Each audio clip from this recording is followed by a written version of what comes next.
everybody. Today I figured I'd talk about one of my favorite movies. It's been one of my favorites ever since I was a kid growing up in the 80s. I used to watch it religiously until one day it just kind of scared the bejesus out of me. But I got over that, fortunately, and I'm really looking forward. It's coming out on Blu-ray within the next couple of years, but what's going on? What the hell are you doing? Oh, you talking about your favorite movie?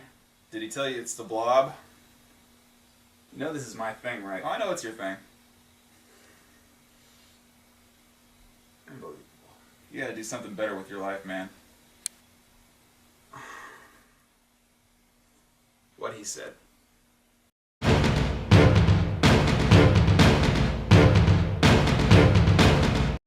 Alright, so, as I said earlier, The Blob was a remake of the original, which was made in 1958, which was the black and white movie, but it might have been colorized, I don't remember offhand exactly. But it starred Steve McQueen. It was one of his earlier film roles, and a little bit of history on that movie, a little tidbit of information.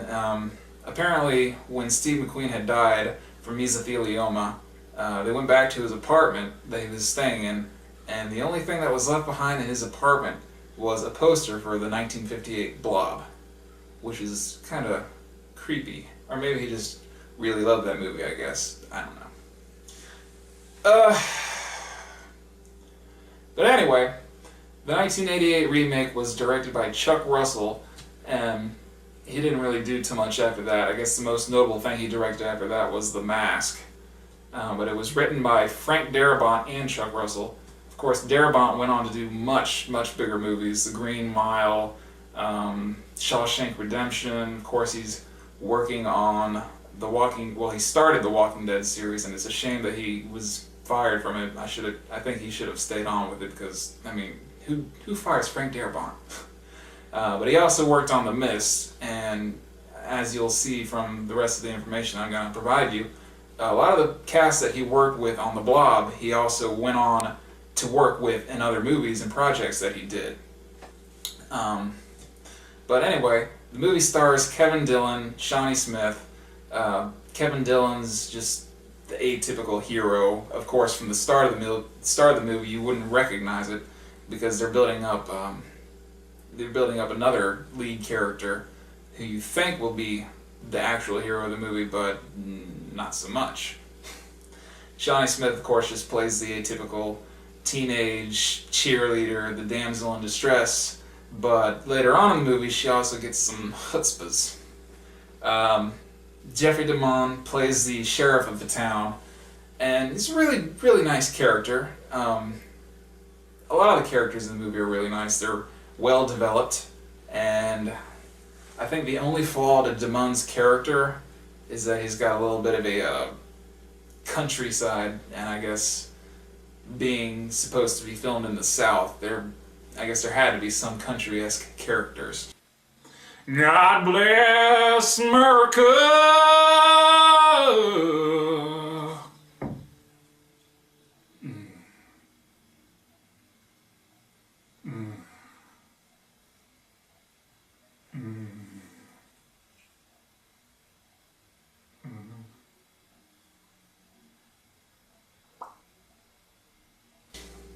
But he's got his cowboy hat on, and he's got his southern drawl as he talks to his lead interest of love, played by Candy Clark, who's also a fairly notable scream queen throughout 80s films.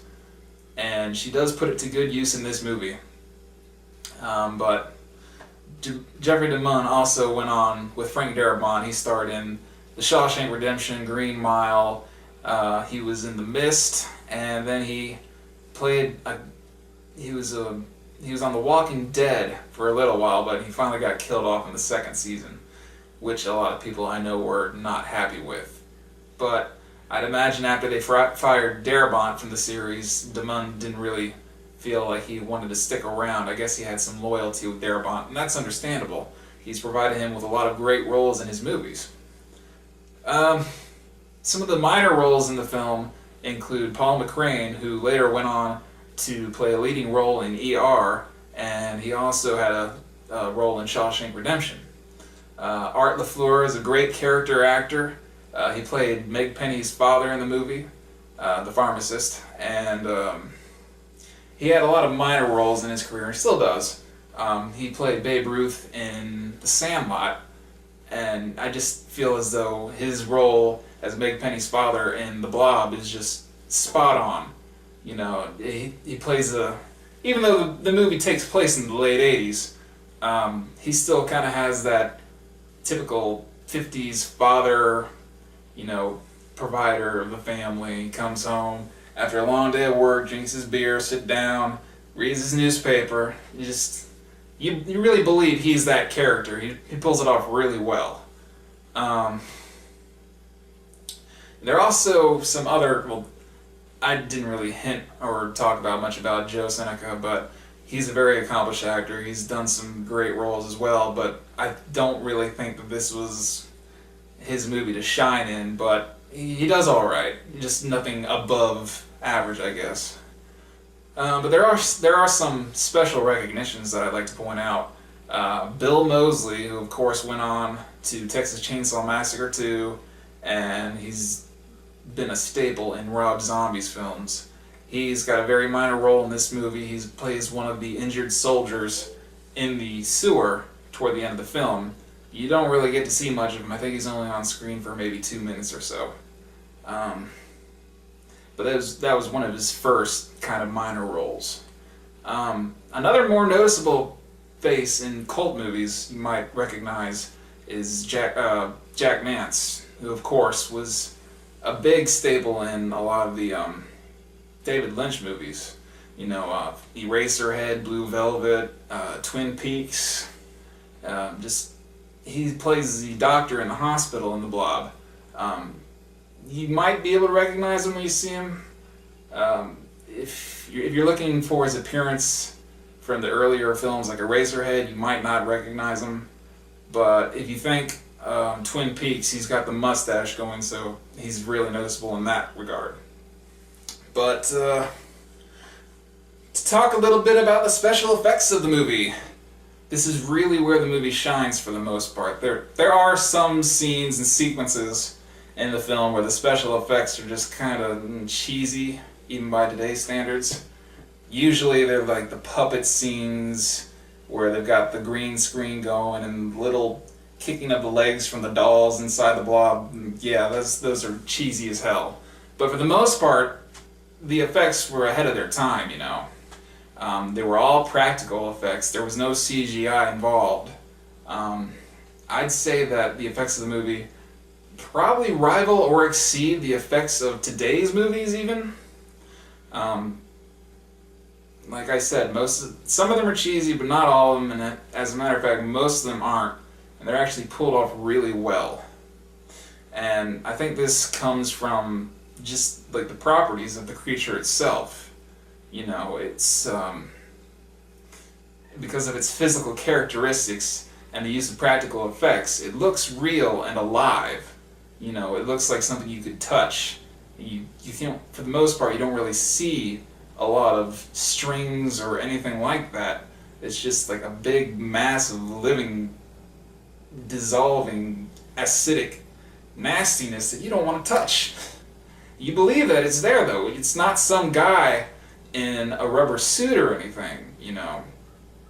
Of course, you'd have to suspend your disbelief because it is a horror movie and you see this blob and you know that it can't be real, but just the loving effect work that went into it and all the puppetry and all the people inside of it pushing it and making it move around just brings it to life much better than some movies, even current movies, have. But I guess a little bit of the plot now. This is a really, well, I guess a lot of movies more recently have tried to go the way of this, but back then it was a pretty unique plot. It defied stereotypes and avoided cliches for horror movies. There's only been a few movies that I can say that have the similar qualities of this one, and I'm gonna say Psycho and Jaws. And And those two for very specific reasons. One reason, this movie has children getting killed. You don't really see that a lot in movies, especially not in the way that this movie does it. This movie has a child getting killed pretty graphically, up close in your face. And you don't see it coming, really. I mean, if it's the first time you've seen it, you wouldn't even expect this to happen. But yeah, the kid had it coming. He had it coming. Another reason is that the setup hero gets killed in the beginning. That's the throwback to Psycho. You know, you've got the main character in Psycho driving along, staying in the hotel, and all of a sudden, she's dead. Out of the picture. Like a big name star, all of a sudden, gone. You're like, why would they do that? Why? But they do that in this movie too, and I think it's done very nice. The death of the main character, the supposed main character, is just pulled off very nicely, again with the practical special effects, and it's very memorable. It's actually the death on the main cover. And another thing about the cover of the movie, I don't really like this one. I like the original VHS cover better, but it's the kind of cover for a movie that you'd see in the video store that stands out, grabs your attention, and makes you think, yeah, I don't want to see this movie. It looks pretty badass. And I know a lot of videos have done that, and you'd pick up the cover and say, this movie looks great, and then you go home and watch it, and it sucks. That's not the case with this movie. This movie is an actual good representation of its cover. The cover says, hey, you're going to love this, and you watch it, and guess what? You love it, it's badass, people die graphically. Everything about the movie I love, but I'd say a lot of that comes from the soundtrack too. The soundtrack was made by Michael Hoenig of Tangerine Dream. He's done other soundtracks, and he's got a very particular style, very noticeable. If you've ever seen The Gate, he did the soundtrack for that, and he uses a lot of synthesizers, and his style of music in the two movies, this one and The Gate, it's very alive, it's very organic. It doesn't try to create moods, I mean, not from a musical standpoint. What it does is it takes a very detailed look at the movie, the actions going on in the movie, and then bit by bit just tries to mimic it and set a tone for each little action that goes on, which is very clever because I find that it fits the movie's tone and actions, and it adds more character to the creature itself. You know, with a creature like the Blob, it's not very defined, so you have to put more into that, like from the special effects and the evolution of the creature throughout the movie, and then certainly by the soundtrack. I mean, they've got roars and all sort of synthy jumps through it as if the Blob's racing towards you, and it really makes you feel like, yes, there's something racing around here and I don't want to get caught by it. But a lot of that, again, comes from the soundtrack, and he's done just a phenomenal job from it. You might be able to find the soundtrack online somewhere. If you're into soundtracks, I'd say it's definitely worth taking a look into. Like I said, the original soundtrack could be costly, but they've recently released it in the past couple of years, so you might be able to get that one cheaper. You might even be able to download it somewhere. Not illegally. And the creature itself, just going back to the original even, I'd say the creature itself is just a very unique monster, you know. You've got all these other monsters, guys in suits and things like this, and they always have some sort of special way to kill them. You know, vampires get all kinds of ways: sunlight, holy water, you know, crosses, stake through the heart, werewolves, silver bullets. Zombies, shoot them in the head unless they're from Return of the Living Dead, and then you just burn them as far down as you can and hope you don't get the ashes or anything in your lungs.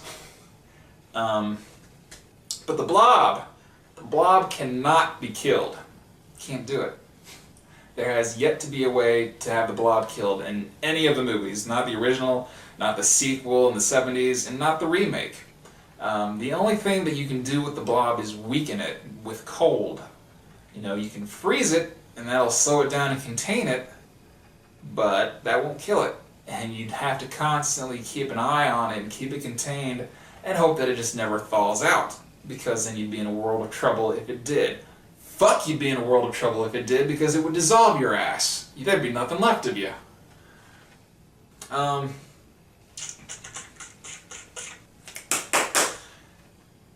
Next segment. Okay. This movie, I would say, also belongs to a very special, exclusive club of movies, and I call it the 80s Remake Club. Basically, it's a club comprised of 3 horror movies that are remakes from the 80s.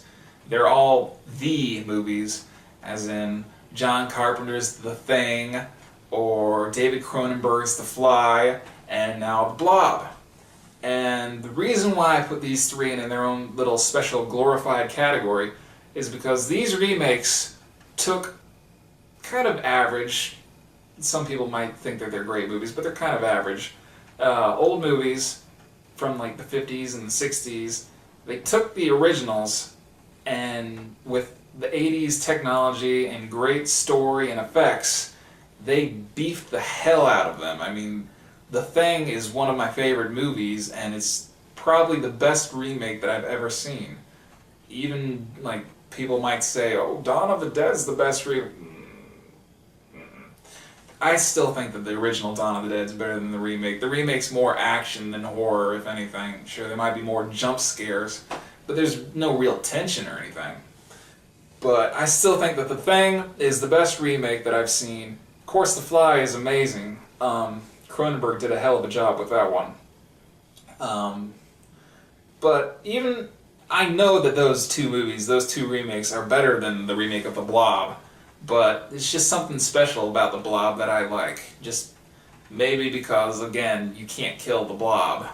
Whereas The Thing, The Fly, those both can be killed. And I know that there was some ambiguity at the end of The Thing with Childs and McCready sitting around a campfire. You don't know which one's a thing, or if neither of them are the thing, or maybe one's the alien and is going to kill the other one, or what happens to them at the end. That leaves some great ambiguity toward the end, but even throughout the movie there were ways of killing it with like fire and explosions. You don't have that with the Blob. You slow it down, you don't kill it, and I think that's just really what makes it stand out. And, thank God for the 80s Remake Club. Just thank God for it. It just shows that, yes, there are ways that you can remake movies or reimagine movies, even though I don't really like that term so much. But you can do it a good way, the right way, and still make a very great, strong, solid movie. And unfortunately, I feel as though that vision, that way of making movies has been lost in today's society and today's movie market. They try, but it doesn't seem like they're driven by creativity or an artistic vision. They're more driven by the money. They realize that, hey, this movie has a built-in audience. Hey, even if people are opposed to the idea of us making it, they're still gonna go see it and see how bad it is. Or maybe they're wrong and they like it. Odds are they're not wrong and it's just shit. I mean, I'd say 95% of the remakes that I've seen in the past 10 years are just absolute crap. And that's a big ol' bullet for Rob Zombie, because he just awful. His original work, yeah. His original work is very good for what it is. His remakes are not. He took the Halloween series and he butchered it. I'm just gonna flat out say it. He butchered it. You cannot take Michael Myers, who for no apparent reason just suddenly starts killing and is evil. You cannot take this force and say, hey, you know what? This is the reason why he's doing it, because he had a pretty shitty childhood. He was brought up wrong. He was poor white trash. He was abused, What does that make him special in any way? It doesn't. You know how many white trash abused people are out there? Does that mean to say that there's going to be like 50 to 100 Michael Myers running around just invincibly killing people now, stabbing them to death. No, no. Rob Zombie, you might be a horror movie fan, but you're a terrible horror movie director when it comes to remakes. You really need to seriously evaluate the way that you approach these, or maybe just hang up this whole idea of reimagining movies altogether, because it's just not good. And at one point in time, a few years ago, it was slated that Rob Zombie had his hat in the ring for doing yet another Blob remake. And I was dreading that this would happen and he would just drag the name through the mud, so to say. But fortunately, that just fell through. The project never evolved into anything. And Rob Zombie no longer associated with the Blob. Thank God! Fuck. Oh, shit.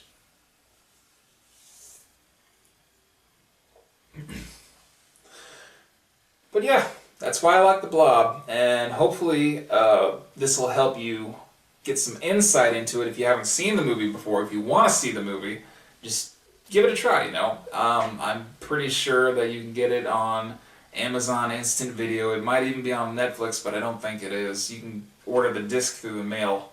You should do that. Yeah, do that. Revenue, you know. Do that, or you can buy it online cheaply. Unfortunately, it's a bare bones DVD release as it is now, so you're going to be able to get it fairly cheap online, probably $5, if not lower. But fortunately, I know that Twilight Time is going to be releasing the Blu-ray of the movie. They were slated to release it in 2013 this year, but it unfortunately got pushed back to 2014. I don't really know what sort of specials are going to be included on it, what sort of special features, but I know that there were deleted scenes mentioned in articles of Fangoria that I'd read like from the 80s. But there are deleted scenes and segments. You can even see a deleted segment in the trailer to the movie where Fran is running through the diner and chairs and things are falling down behind her as the Blob's chasing her. That's not in the final movie. But even with the people involved who went on to so much greater successful things, you'd think that even though, yeah, they're still very well off in their careers right now, they could go back and pay a little bit of respect to the movie that sort of helped launch their careers. I mean, Kevin Dillon, Shawnee Smith, Jeffrey DeMunn, let's hear some audio commentary from them. Some deleted scenes, some making of featurettes, you know. That sort of thing I love in movies, and I would love to see it in this movie. Hopefully they get their act together and get that going, because this bare bones DVD with the only special being like foreign language subtitles and theatrical trailer, it's very lackluster. Even the transfers, I think the Laserdisc transfer, which is alright, but it's not high definition. The high definition, although, might kill the special effects. Because while I said that they were great special effects, we haven't seen them in high definition. So that might really take away from it unless they go back and clean up some of those special effects in the process.